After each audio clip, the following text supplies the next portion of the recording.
Hello everyone. Well, we're now moving ahead with RBS 11,000 implementation, and one of the things I suggest you do is to make sure that you really have stakeholder engagement, whether this is at the beginning, at the strategic stage, to make sure internally you have everybody fully supportive of your collaboration approach, and also to utilize and use when you're engaging with your partners. So here, for example, we have a list of stakeholders.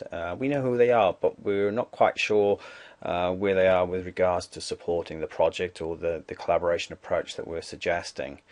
So having that mix of people, we just really want to start organizing them. So here, what we've done is we've organized the list, and now we've put them into categories. So you can look down at the bottom here. We have a list of different types of stakeholders, whether it's your organizational management team, your employees, your business partners, government, if it was involved in that, the media, your clients, shareholders, and even your competitors. So again, you can decide what kind of stakeholder groups that you want. And all I've done here is I've just listed people by person 1 through to 19, I think, is in there. So now we've got them, and in this instance we've organized in ascending order by their importance, for example.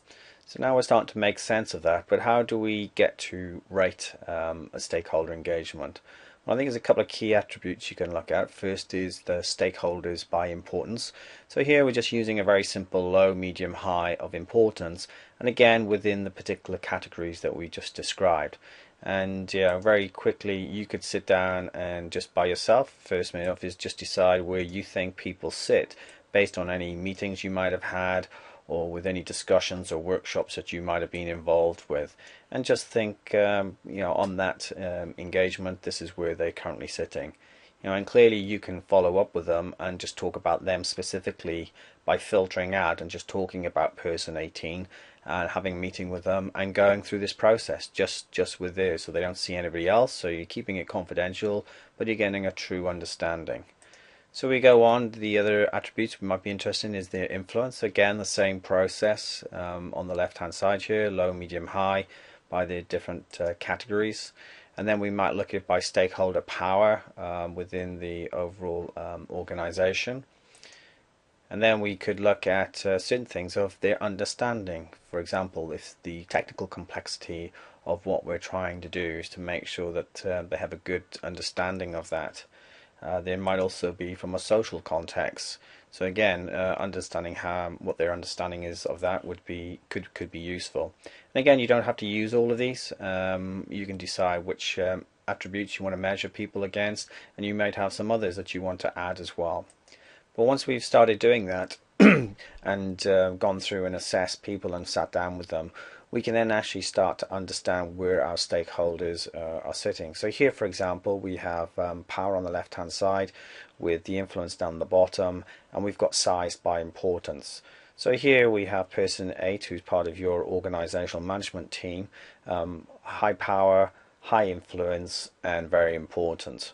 Whereas person number 7, for example, who's one of your employees, in this particular instance doesn't have much influence or power and is not very important.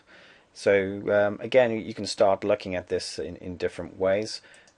Here's another view where we're looking at the social and technical complexities, and again, size by their importance. And what we want to understand is really, as the output from all of this, is where is our stakeholder support for our collaboration or project approach. And again, you can size it by different attributes. This one is done by importance. So we can see here we have some very great support up along the top. Great support, but not very important. But it's really starting to have a look down here and say who's in the active opposition. And we have a client here, for example, who is also very important. So clearly that is somebody that we need to get on board and work with. Again, here in some of our employees, and we have some people that we need to really work a lot more closely with. So as you go through, you can start building up these different views. And again, this one we're just in a different slightly way. We've got importance with the support going along the bottom here. So I think if you do this periodically through your through your collaboration BS 11000 implementation. This will help to make sure you have the right support in the right places, and you're proceeding with the support that you think you have to ensure that you get a successful outcome. Well, I hope that's been of use to you. As always, please feel free to leave your details, and you can claim your free BS 11000 consultation. We can also share with you some of the workshops that we do to help make this a success for you. Okay, thanks very much, and I'll speak to you soon. Bye.